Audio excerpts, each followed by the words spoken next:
Staunton, that Lynd. you are carrying forward, remembering each year in larger numbers than I can ever remember, the martyrs of the 60s movement who died here on May 4th. We had other martyrs, of course, Schwerner, Cheney, and Goodman at the beginning of Mississippi Summer.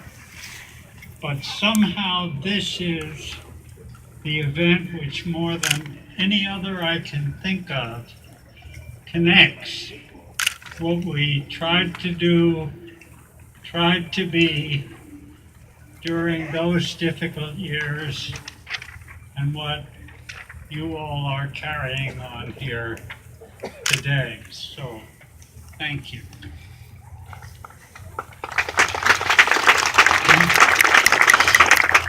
May 4th, 1970, with something called May Day, celebrated all over the world on May 1st.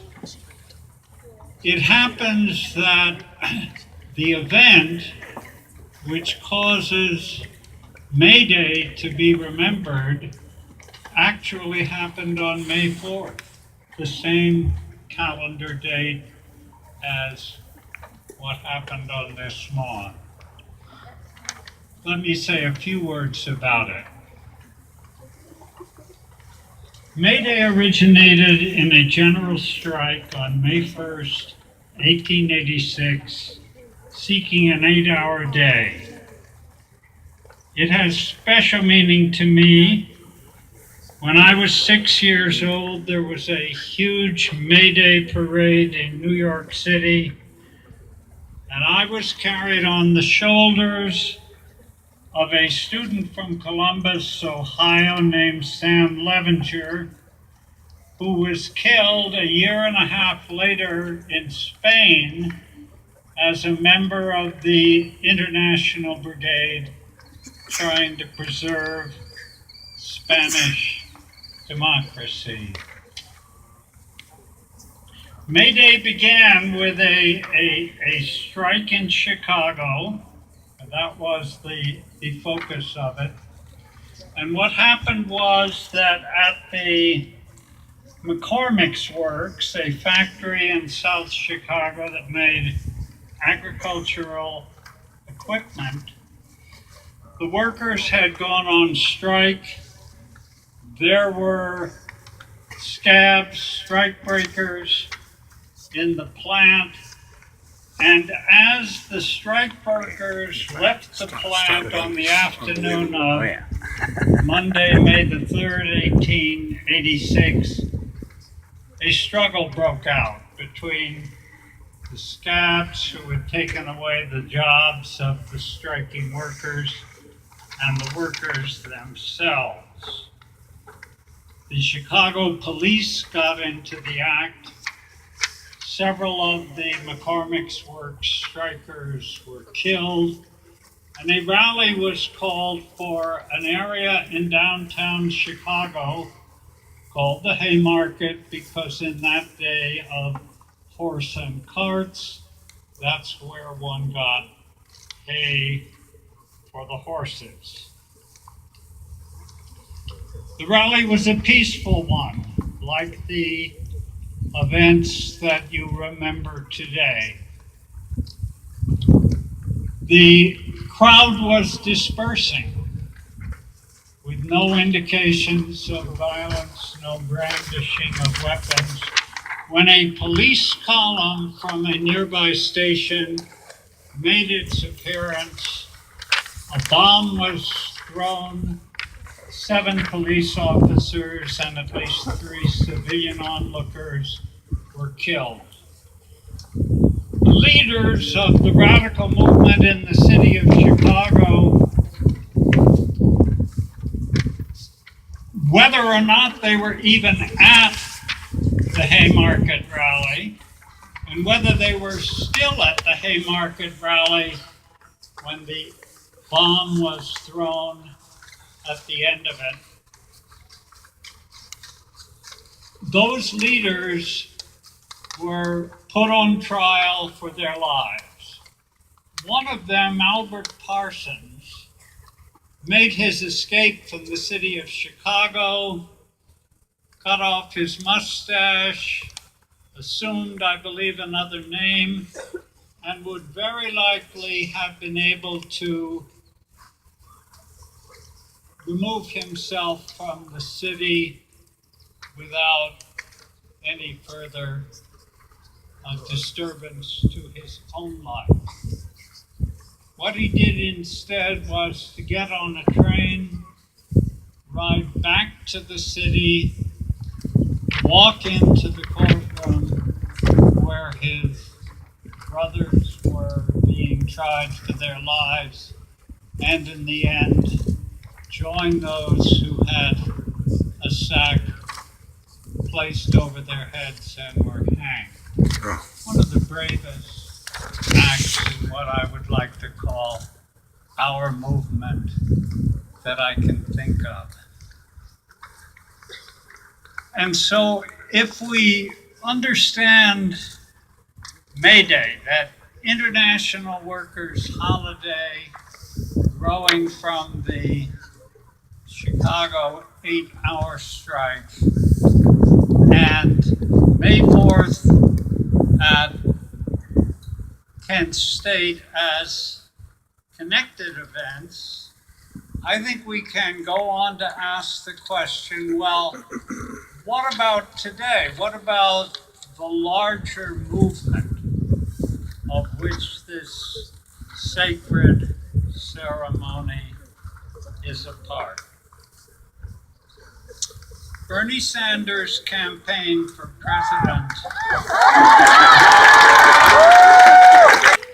no matter what happens in the election next fall, many voices on the internet have expressed the hope that the network of Sanders supporters can somehow remain in being and immerse itself in movements like Black Lives Matter, $15 an hour minimum wage,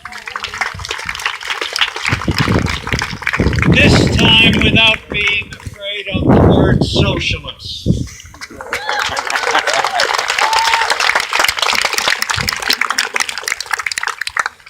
In the 1970s, Ed Sidlowski, who ran for president of the United Steelworkers Union, promised that after the election he would support continuing activity. The electoral activity was just part of a larger struggle, he said. But he didn't do it. With his loss in the election, that activity ended. In the 1980s, Jesse Jackson, who you recall ran for president of the United States, said much the same thing, but that didn't happen either. Neither man fulfilled his promise. Neither man took advantage of the energy that had coalesced in an election campaign to give the movement as a whole, the movement of all our separate movements, a forward thrust. What can we do to make sure that this time around it won't happen, that we can find a way of continuing after November 2016? I'm just going to throw out a suggestion. It's my own, it has no particular organizational backing, but it's an idea. And the idea suggested itself to me when I realized the connection between the May 1st movement that goes on all over the world. In Mexico City today, they are still reading aloud, translated into Spanish, the last words of the Haymarket Anarchists. How can we connect that worldwide impulse represented by the idea of May Day with your remarkable ability to keep in being the celebration of May 4th here at Kent? My wife Alice and I experienced something like what I am proposing in the summer of 1965. Just as we now fear the disappearance of the network of Sanders supporters.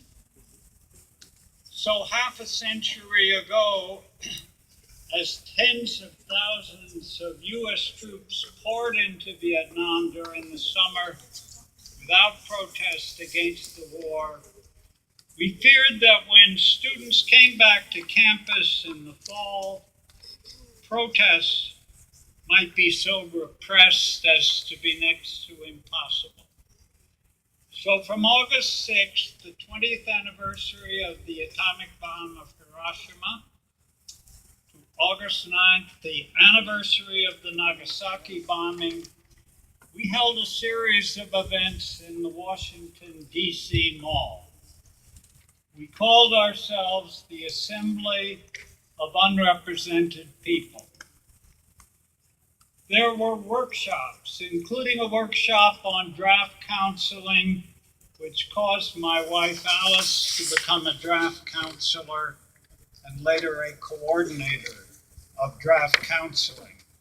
We created a national coordinating committee and picked a date in October for simultaneous local demonstrations all over the country.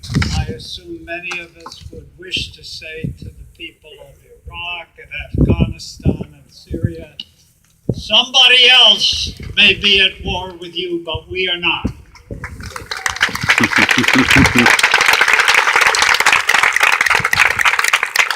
You may have seen a photograph of Bob Moses, David Dellinger, and myself leading that march, covered with red paint thrown on us by counter-demonstrators. Made for good press because you couldn't tell at first glance whether it was paint or blood. It was just paint, but it looked pretty spectacular. White tents, like the tents of Occupy, scattered all over this lawn as you came together, not just for a single afternoon or even a weekend, but to build a new movement.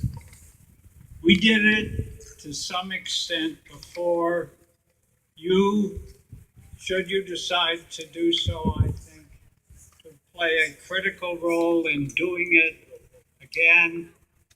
And let me simply bless you and wish you Godspeed.